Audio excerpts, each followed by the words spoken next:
Muy buenas tardes tengan ustedes. Abrimos esta su página, Medicina y algo más, cuyo objetivo fundamental es difundir la ciencia, la cultura y el arte. Esta tarde abrimos la página para relatarles otro cuento corto. Un cuento corto que el día de hoy acabamos de terminar. Y el cuento corto se llama Embarazo en adolescentes. De tal suerte que vamos nosotros a iniciarlo. Y hemos de decir que este está dedicado a miles de adolescentes, millones de adolescentes que viven de una manera injusta, de una manera inequitativa, en una desigualdad absoluta. Y vamos a mencionar que Eva vivía en un sitio donde había prácticamente nada. Y nada era exactamente eso, nada. Era un sitio que se formó con los movimientos de la población. Esta población que se desplaza del área rural a la capital, a los grandes centros urbanos. Y obviamente su desplazamiento obedece a la falta de oportunidades en su lugar natal. Al llegar a la capital, siempre son desplazados a las orillas de la misma, a las goteras de esos centros urbanos. Y ahí se van acumulando, se van hacinando en condiciones completamente desfavorables. A veces se podrían tipificar de infrahumanas, sin poder gozar de los bienes, de los servicios que el individuo y su familia deben de tener para el desarrollo de una vida digna en un nicho ecológico adecuado. El lugar se formó inicialmente por fraude, puesto que eran terrenos irregulares, vendidos por vividores, puesto que eran terrenos ejidales. Y por supuesto, los terrenos ejidales no se pueden vender, no se pueden comercializar desde el punto de vista legal. Y otros, por necesidad, asusados por falsos líderes o líderes venales, ocupaban áreas deshabitadas para formar a eso que se conoce en la actualidad como un movimiento paracaidistas. En pocas palabras, se abusaba de una necesidad elemental de todo ser humano: tener un lugar digno donde vivir. Y a pesar de todas las desventajas que eran ostensibles, que eran visibles, y un abuso constante, repetido por esa necesidad de tener donde vivir. Por supuesto, parafraseando al gran héroe campesino Emiliano Zapata, afirmaba: la tierra debe de ser de quien la necesita. La tierra debe de ser de quien requiere donde vivir. El sitio era realmente inhabitable, porque no tenían ningún servicio como agua entubada, drenaje, electricidad, y mucho menos había pavimento en las calles. El sitio era francamente deprimente. Las casas, por supuesto, se construían de acuerdo al nivel económico de la mayoría, y prácticamente todas eran de material de desecho. Y continuamente tenían la amenaza de ser obligados por la fuerza a abandonar esos terrenos invadidos, y también orillados por todas las inclemencias del tiempo. En tiempo de lluvias todo se inundaba y prácticamente no se podía transitar. El escaso transporte público dejaba a la gente a la mitad del camino y de ahí a caminar hasta sus viviendas. Cuando era tiempo de viento, los terregales eran inmensos, no permitían ver más allá de sus narices, con la amenaza de llevarse los techos de las casas, y ello no era raro que sucediera.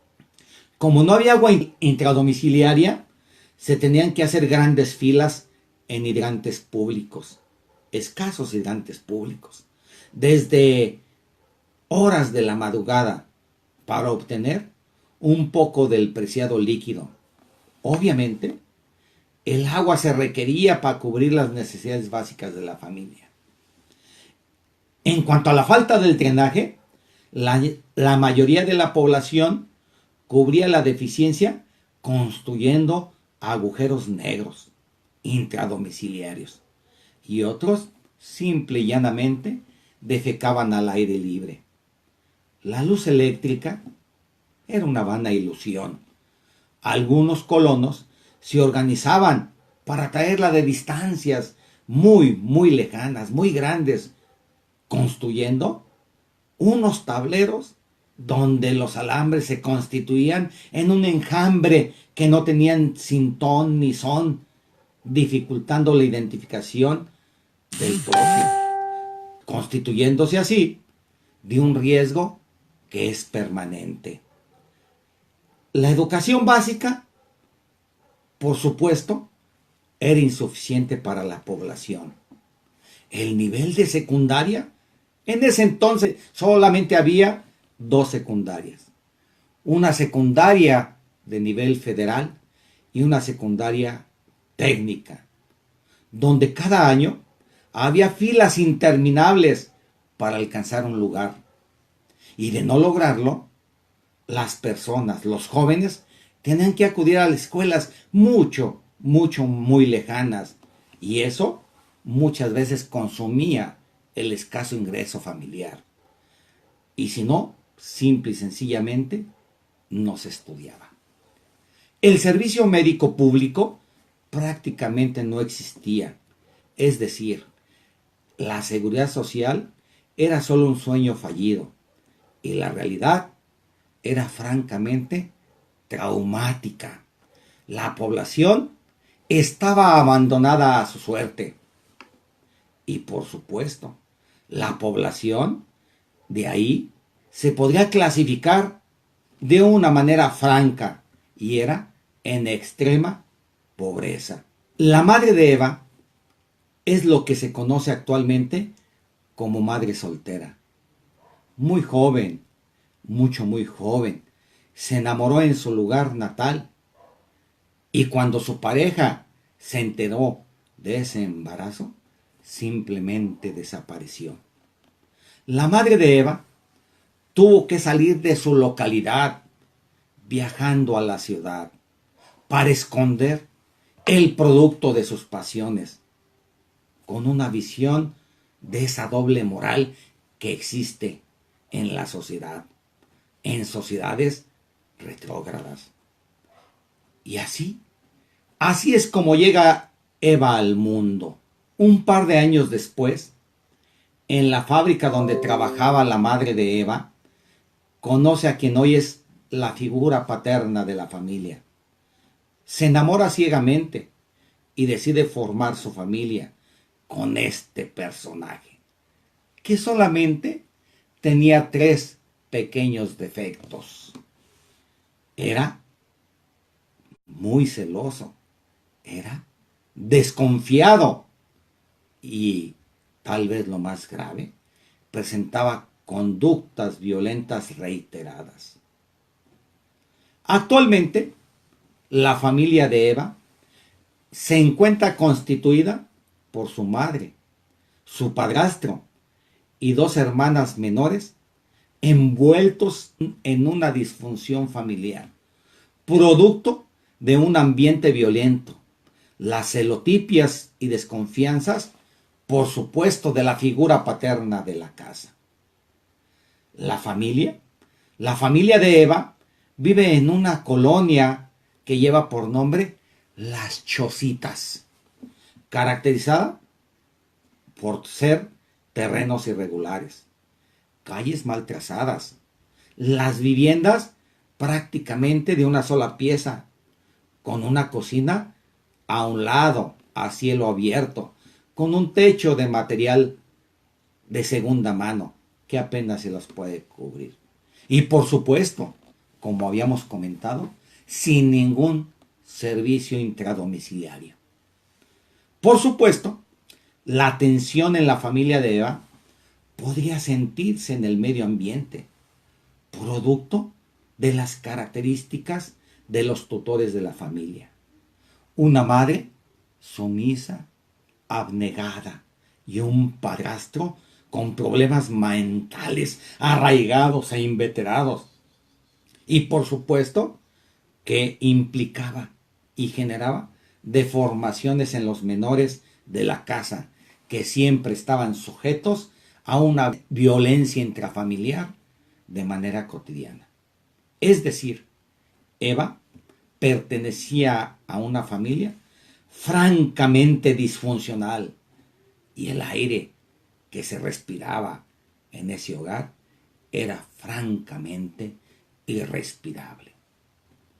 Eva, al ingresar a la escuela secundaria, es una jovencita de 13 años de edad, introvertida, con dificultad para relacionarse con sus compañeros, desconfiada, de muy pocas palabras, y suministraba una imagen corporal de fragilidad. Era de mediana estatura, de pelo lacio, negro, que llegaba por debajo de los hombros y contrastaba con su piel de tono pálido, pálido. Los ojos de Eva eran pequeños, de nariz ancha, que le hizo ganarse el mote de chatita, labios perfectamente bien delineados y con un vello fino en todo su rostro. El vello era más ostensible en sus brazos y piernas. Su figura muy delgada, temerosa, de cierta debilidad, pero eso le suministraba una belleza indescifrable, sobre todo de esa mirada triste. Una persona malintencionada, alguna vez escuché que expresó que esa mirada solamente denotaba desnutrición, mala alimentación. Eva en esos momentos cursaba por el periodo de la vida conocida como adolescencia, etapa en la que se ve influenciada por los factores sociales, psicológicos, biológicos y culturales. Por supuesto, la adolescencia es una etapa de múltiples facetas, donde el individuo experimenta cambios muy complejos, que en muchas de las ocasiones provoca dificultad para la toma de decisiones. Y muchas veces no pueden lograr estos jóvenes establecer un propósito claro en su futuro, sobre todo con ese medio social tan inhóspito, en extrema pobreza, una familia hostil, con violencia intrafamiliar cotidiana. A pesar de todo ello, Eva, en la escuela secundaria, era un estudiante que podríamos decir regular, muy estudiosa, con una sensibilidad a flor de piel. Aunque siempre sospeché que ella buscaba pasar inadvertida. No le gustaba brillar, aunque participaba en todas las actividades escolares, culturales y deportivas. Tenía una sensibilidad innata y una facilidad para obtener buenas notas escolares, aprobatorias. Participaba, es cierto, en deportes, sin ninguna preferencia en alguna disciplina. Y lo que realmente se le daba y se le daba muy bien era hablar en público, aunque, insisto, siempre cuidó de nunca ser elegida para representar al grupo o incluso a nuestra institución. Cuando siempre se encontraba en la etapa final de un concurso de oratoria, de declamación, siempre cometía errores, sospecho yo, a propósito, para no estar dentro de los estudiantes elegidos y representarnos a nivel escolar. Y así, con esa visión, pasó el primer año lectivo. Al principio del segundo año, empezó por ahí a rondarle un muchacho de aquellos que se juntan a las afueras de las escuelas, que lo único que a lo que se dedican es molestar a los demás, sobre todo a los estudiantes regulares, por una sencilla razón, porque eran expulsados del mismo colegio y porque en esos momentos ni estudian ni trabajan y por supuesto se la pasan rondando, sobre todo en los momentos en los que pueden asumir bajo ausencia de vigilancia violencia contra los demás y por supuesto contra toda norma establecida socialmente. Les decían la banda de la calle, los chicos de la calle. Y con este joven, conforme fue pasando el tiempo, se hicieron novios, a pesar de ser tan diferentes. Él, un chico en la calle, y ella, pues una estudiante regular, a pesar de las condiciones de cómo vivía. Al principio de esa relación, Eva se mostró contenta. Poco después, le confiaba a sus amigas en el grupo que notaba algo raro en su novio, que le prohibía que hablara con amigos, que también empezaba a ser objeto de violencia verbal y a veces hasta física, y la celaba continuamente. Vivía un noviazgo que experimentaba los mismos problemas de su núcleo familiar. Y las cosas se fueron agravando poco a poco cuando se escuchó el rumor de que Eva se encontraba embarazada. Ella simplemente se volvió como ingresó a la escuela, retraída, de escasas palabras, callada, muy aislada de todo mundo. Y en su carita se denotaba una infinita tristeza. Un día lunes faltó a la escuela e inmediatamente se supo que Eva ese fin de semana le había confesado a su familia que se encontraba embarazada. El resultado fue fatal, el resultado fue violento, la rechazaron. Su padrastro prácticamente la corrió de la casa. La acusaron de traicionar la confianza familiar. Además, que su estado ha sido producto de la influencia de malas amigas. ¿Y ustedes creen que el novio simplemente desapareció? Se volvió a repetir la historia materna de nueva cuenta en el caso de Eva.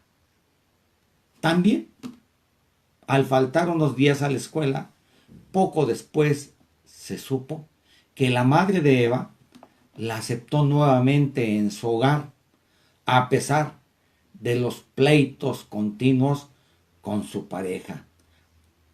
Protegió al fin a su hija. Eva regresó a la escuela, pero ya no era la misma. Conforme aumentaba su abdomen, crecía su desinterés por la escuela.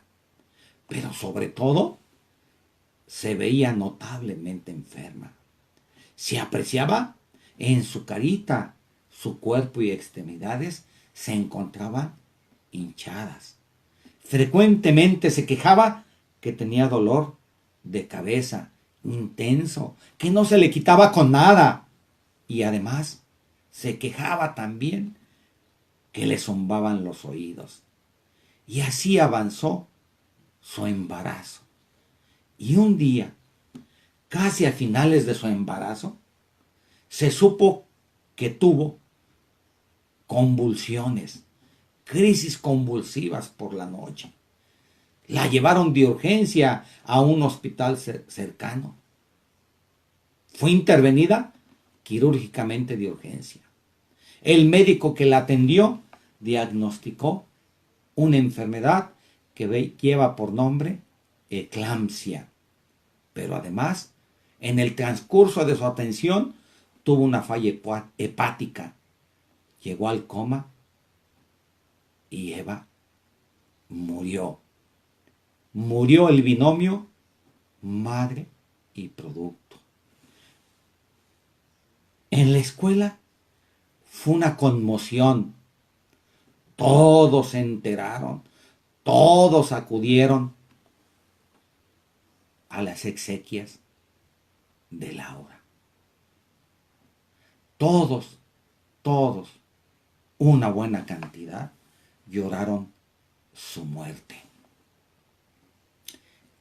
El embarazo en adolescentes, en la actualidad y como conclusión, es un acto sin precedentes que va en franco aumento, que es realmente un verdadero problema de salud pública y que lo debemos de tener presente. Y por supuesto, los factores de riesgo, los determinantes de riesgo se encuentran en las condiciones sociales y que son específicas de extrema pobreza. Y por supuesto, sin lugar a duda, la disfunción familiar tiene un papel significativo, tiene un papel protagónico. Y esto es parte de algo que se le puede clasificar como un síndrome de fracaso del Estado. Porque un Estado que abandona a sus adolescentes es un Estado que no tiene futuro. Un sistema económico, político y social neoliberalista que hace cada vez más pobres a los pobres y hace más ricos a los pocos ricos que hay. Es un síndrome del fracaso del Estado sobre su población, sobre su juventud, que no logra protegerlas y sacarlos de esos factores de riesgo para el desarrollo exactamente del embarazo en adolescentes. Y por supuesto que las vías de solución son la educación y la educación, con programas perfectamente definidos y preventivos, pero con una prevención específica, clara, sin guardar una doble moral, en donde exista una educación sexual a los profesores en las escuelas básicas, a los padres de familia y por supuesto a sus alumnos. Que haya el compromiso de los medios de comunicación masiva para promocionar la salud relacionada a esta con la sexualidad y la sensualidad.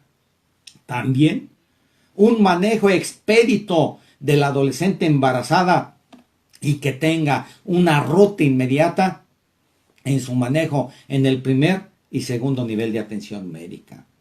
Sin lugar a dudas, que debe de tener un manejo integral y multidisciplinario, porque la adolescente embarazada tiene múltiples riesgos y que puede llevar, como sucedió en esta historia, a la muerte de la adolescente embarazada y su producto. Y por supuesto, debe de haber un manejo integral y multidisciplinario de la adolescente embarazada y por supuesto de su familia. Y sin lugar a dudas, debe de haber una promoción, pero franca, abierta, de los datos de alarma obstétricos de la adolescente embarazada. Y por supuesto, que todos los trabajadores de la salud, que la población preocupada por estos temas, estemos pendientes y hagamos lo que nos toca con ese enfoque que debe de ser de tipo preventivo, con esa visión anticipatoria para evitar estos graves problemas de nuestros adolescentes en la época actual. Muy bien, con esto termina este cuento corto que, insisto, por la mañana lo terminé de escribir.